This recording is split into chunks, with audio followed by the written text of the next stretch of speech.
Okay, look guys, I'm just going to ramble on through this very quickly.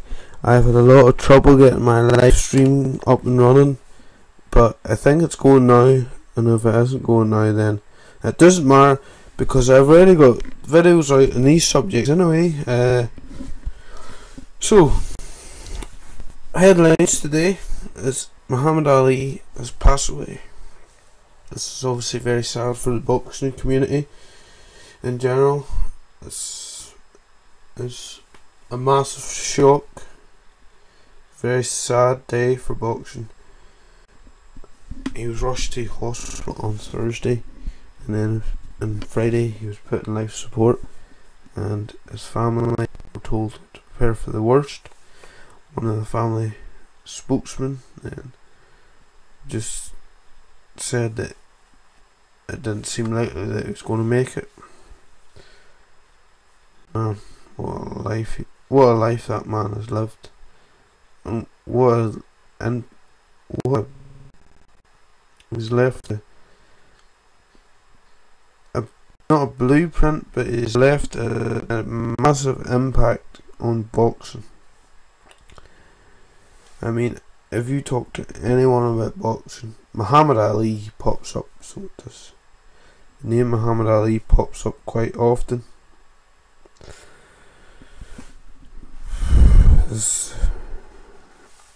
I don't know what else to say really. I mean,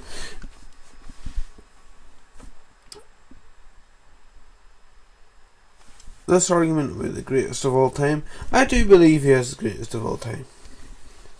Not just because he said it himself, but because look how he done. He fought everyone and anyone. And you can go on about these people, multi-world titles in different weight classes. Yes, but he is heavyweight is perhaps the most prestigious weight division in boxing. I mean, if you're heavyweight champion in the world, that is really something. Now I know if someone says they're middleweight and the champion in the world and stuff like that, it's still good obviously, because to become a world champion it's not easy. To become a world champion you have to go through a lot of setbacks, a lot of frustration, maybe you have to get knocked down, you lose, there's controversial decisions, but to become heavyweight champion of the world, that's basically like the toughest man in the world, or you could call it. And it's not only that, he won it 3 times.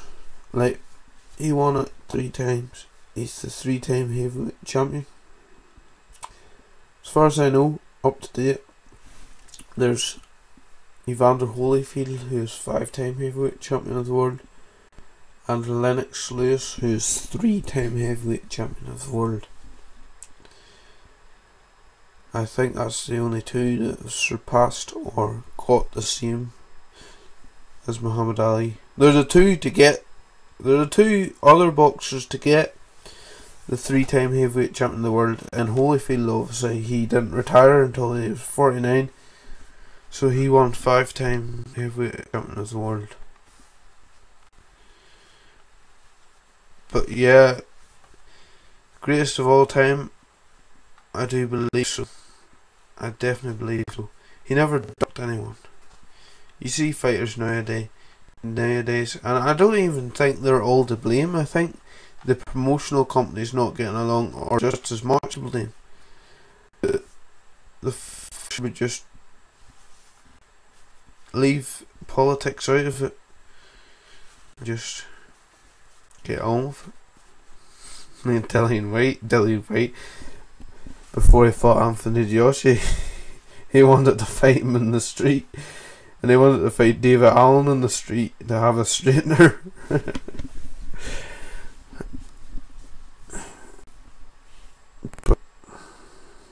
But as well as that, Muhammad Ali's had a lot of legacy defining fights.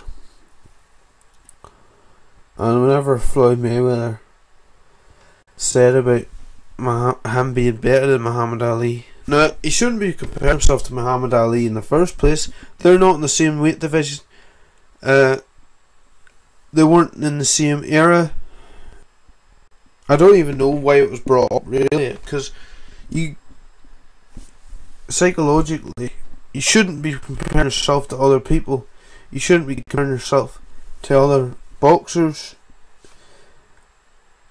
All you have to do is go out there and perform your absolute best, and if you win, fantastic, and if you lose, well, you try and get a rematch, or I don't know, you just take the losses and be like, okay, he was the better man, I'll retire, or I'll fight him again, or something like that. Not all this, oh, I'm undefeated, because Muhammad Ali had a lot of legacy defending fights. Norton, Frazier, and Foreman, the top guns in that division, the top in that era. Sonny Liston too, he had a, well, that wasn't as much a career defining fight as George Foreman and Joe Frazier, Ken Norton was, and the reason being is the rematches. Flair has only gave, I think, 2 of his opponents rematches. He obviously has had a lot of defending fights against the likes of Manny Pacquiao and things like that, but that Manny Pacquiao fight, not going to speak about it because everyone knows it was rubbish. As far as a rematch with Pacquiao, it's not likely because just Pacquiao's old, Mayweather's old, they're both basically retired, and I don't think it would sell. I don't believe it would sell. I'm sure there's some out there that want to see the rematch, but it's fucking stupid. Sorry, excuse my language, but it's just going to be the same with the first fight. Maybe a little more action, we don't know. But Mayweather, he only had a rematch with the guy that Ricky Hatton knocked out in 4 rounds. I can't remember his name. Jose Luis Castillo. And Maidana. And Maidana is not a great boxer. Maidana has good aggressive tactics and good punching power. That's all he has. No head movement, no body punching, none of that. He did have a high knockout ratio, but I don't regard him as one of the greats. Ali had 3 grueling fights, wars. Mayweather didn't go to war. Foreman knocked Foreman out. I don't consider the Rumble in the Jungle to be a highly entertaining fight because there's not a lot of action in it, but he did beat the odds makers because he was the underdog. He was underdog against Liston. He beat the odds makers then. Yeah, and Mayweather was always the A side. Since Oscar De La Hoya, when Oscar De La Hoya was he was the underdog, and Ricky Hatton, he was the A side. Marquez, A side. Mosley, A side. Ortiz, A side. Who was that? Who was after him? Miguel Cotto, A side. What do you call him? Guerrero, A side. Canelo, he may have been a little bit of an underdog. Correct me if I'm wrong, but I think he was a bit of an underdog going into that fight. And yeah, and he wasn't even an underdog going in against Pacquiao. So if going in against Golovkin, he would have maybe been an underdog. But yeah, that's enough about. It's enough about my Floyd Mayweather and Muhammad Ali, because Muhammad Ali's has created fighting fights. He's rematched guys once or twice. He's beat them. He maybe lost in the first fight and won the rematch. He lost the first Frazier fight, won the 2 rematches, and the third fight was a legacy defining fight. That was an absolute war. That was what boxing needed at that time. Now, yeah, he should have retired. He should have retired after that. Absolutely, he didn't need a third fight with Norton, and he didn't do too well against Norton the third time anyway, realistically speaking. Although he got the decision, a wee TQ over Richard Dunn. Okay, fair enough. But he should have retired in maybe straight after Manila or Frazier, or in 76. But anyways, that's enough about Ali. I've been going on for like 9 minutes or something about Muhammad Ali. But you know, I am a big fan of him. I know I'm not just trying to get in the limelight by doing this, because if anyone knows me well and knows that I'm into boxing, they'll know that Muhammad Ali's my biggest hero, and my biggest icon and tradition, whatever you want to call it. Olympic boxing. Now, I don't know whose idea this was to have Olympic boxing. It's absolutely absurd. Why are you putting a professional, well, not even a seasoned professional, just a professional, and against an amateur? The Olympics is for amateur sports, I believe. And why would you want to steal an amateur's limelight? Professionals should be fighting, going out and fighting their legacy defining fights, and not going for a silly payday with an amateur. Now, some of these amateurs are as old as some of the professionals, but it doesn't matter. There's levels to these things. There's levels. And if a professional lost in the Olympics, say to up and coming, think of how embarrassing that would be. Oh my god. Now, Amir Khan, say for instance, because he's been talking going in against Pakistan, and I don't believe he can do that because his brother tried it. He represented Britain in the Junior Olympics and tried for Pakistan. I don't know, I'm sure when it was this, if it was this year or not, but he got like blocked or something, basically. So, but I can see like him trying to like be respectful and everything to his country, but it's not. It's just, there's no point in it really. And WBC have said that if anyone in the top 15 enters the Olympics, they're banned for 2 years. 2 years. And especially with Amir Khan's case, he's been wanting that Garcia rematch since, well, probably he's been wanting it as well. He's definitely been wanting it this year because Garcia has the title. Amir Khan is number 1 in the WBC list. Amir Khan is mandatory for WBC, and I do believe that if Garcia says, right, I'm not fighting Amir Khan, I believe the title should be stripped and given to him, like this Canelo and Triple G conversation going on, or like Lennox Lewis and Riddick Bowe. I don't honestly believe that fighters should hold on to their belts if they're fighting bums. And Kell Brook is fighting bums, but they're mandatories for his belt. But he should be having unification fights. But he is obviously having the unification fight in the 28th of August. Whether he wins or not, I don't know. I'd say he probably does.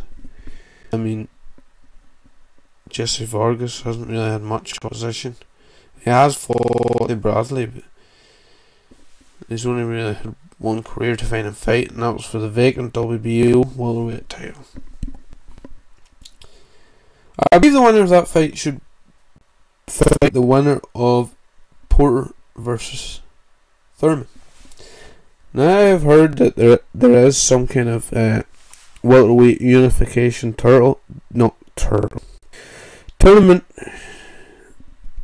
that's been floating around Facebook and that. It's a good idea because you got Danny Garcia, Keith Thurman, Kell Brook, Jesse Vargas. Put them all in it. Something like the Super Six. It makes sense. It makes sense. And if, say like Khan beats Garcia, then Brook beats Vargas, and then Khan beats, and then Khan fights the winner of Porter Thurman, something like that. And then Khan would have the WBC, IDF, WBA, WBO, and the Ring magazine probably too. I'm not actually sure who holds the Ring magazine. I think it's Danny Garcia. He's the most prestigious belt in the welterweight division, which is the WBC. I do believe that, so I'm going to check if there's any.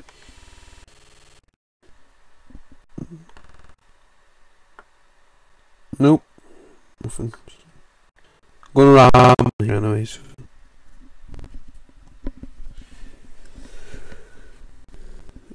This headgear thing, this PEDs, steroids, allegations. Look, it's good that people are getting caught out. It's good.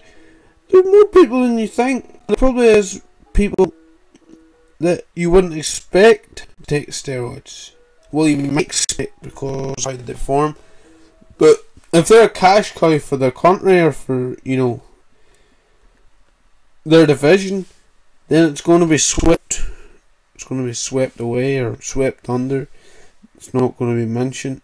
For instance, if Anthony Joshua was on PEs, now I'm not saying that he is, and I do believe that he's very genetically like the way he is, but say he was taking stuff, he wouldn't get caught out because he's a cash cow in his country, and he's probably not taking anything now. I don't believe that he is. Alexander Fick, I don't know what the fuck is going on. Why did they not reschedule a fight with Wilder, him and Wilder, for July, August? I don't know. Like, if Wilder has to go and pick a brand new opponent, that means that he has to start a new training camp. He has to, you know, pick a fight. He has to fight way later on or something like that. It's not worth the hassle, okay? I believe that Povetkin should be sued or something for it. I don't know, he may have been, but he should be sued, or he should get some kind of slap in the wrist, anyway, a 6-month ban or something. But or if he's number one mandatory, then strip him off the WBC rankings. Simple as that. A rematch, or not a rematch, but a postponed fight, not cancelled fight. I believe that the Wilder needs someone like Povetkin, because not Anthony Joshua, Tyson Fury is fighting Klitschko in July. Anthony Joshua is fighting Dominic Breazeale. I hope I said his name right. And June 25th, and I'm not sure. Joshua's quite active, which is good for a heavyweight, but just good for an athlete or a boxer in particular, because if you stay out, you get ring rust and all that. David Haye's fighting Shannon Briggs, and he'll probably fight Tony Bellew, which I'll get to in a minute. Tyson Fury's fighting in July. Anthony Joshua's fighting in June. If Deontay Wilder in September, that could be an interesting matchup. And I'm not sure who would win that. I have to be maybe more analytical on it. And as far as Tyson Fury, Deontay Wilder, and Anthony Joshua, I think Tyson Fury is the best out of them. Now everyone goes on about Anthony Joshua's great power and everything. Anthony Joshua has great power. He's got pretty good hand speed. He's a good athlete overall. Deontay Wilder is got great power, but Tyson Fury is technical. He's got power, and Tyson Fury is very lackadaisical in the ring. Tyson Fury could clean you out with either hand. I swear to God, Tyson Fury could wipe the floor of Klitschko if he wanted to.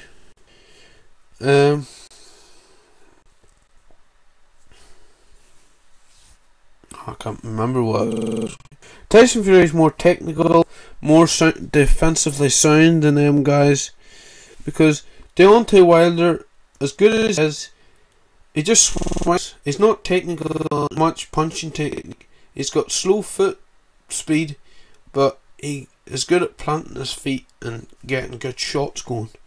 He doesn't necessarily load up on his shots, but yeah, he can clean you out. But which he still needs to be tested. If he knocks out someone like Povetkin, then I can say, well, he has a chance against Tyson Fury, or he has a chance against Anthony Joshua.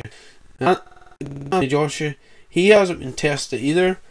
Dillian Whyte brought 11 rounds. I believe that he needs someone on that kind of level. He needs some kind of Derek Chisora, Kubrat Pulev, or possibly a David Haye.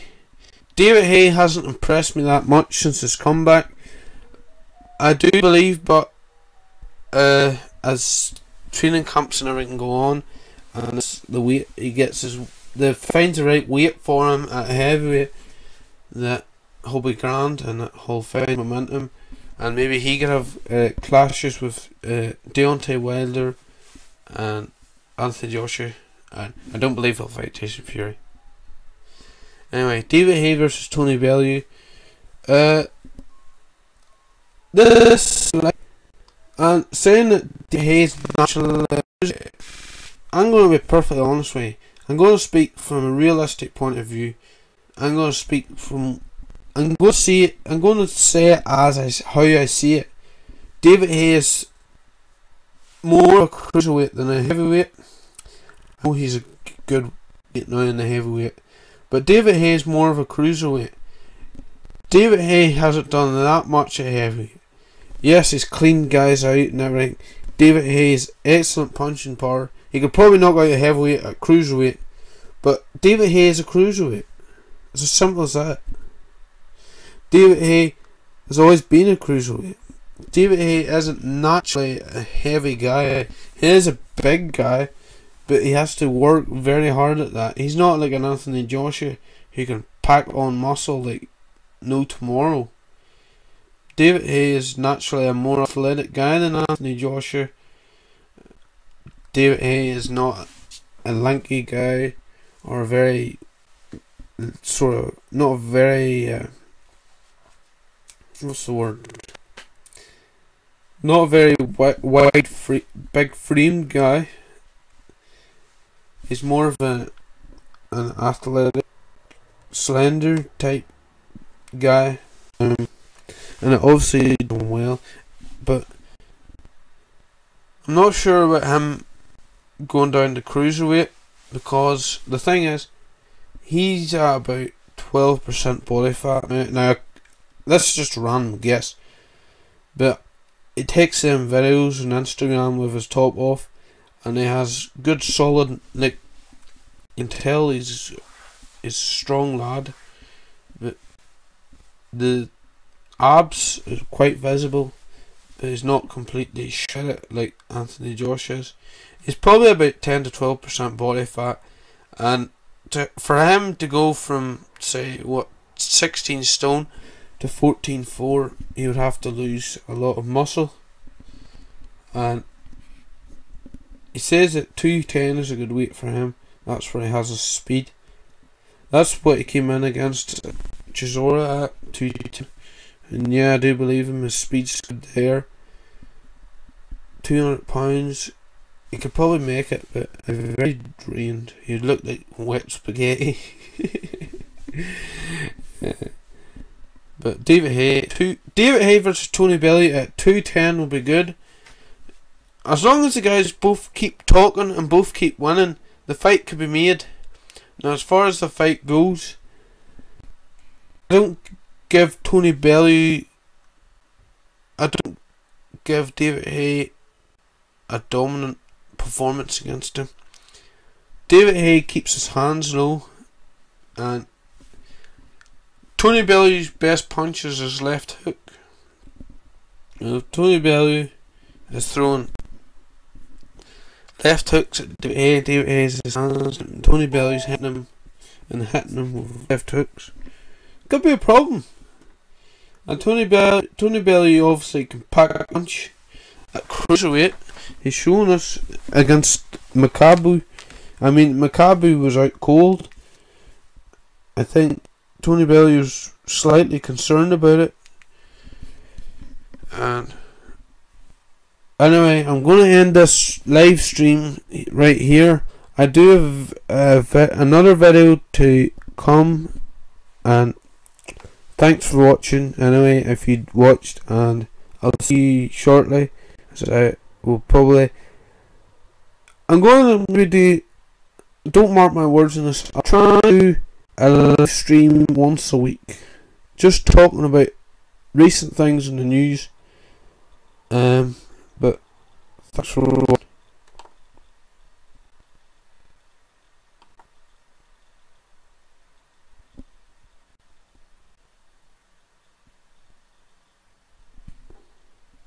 Turn off, you bugger.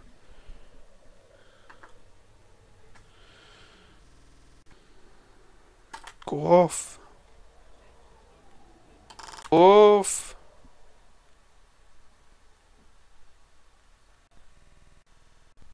Go off. Go off, you bastard.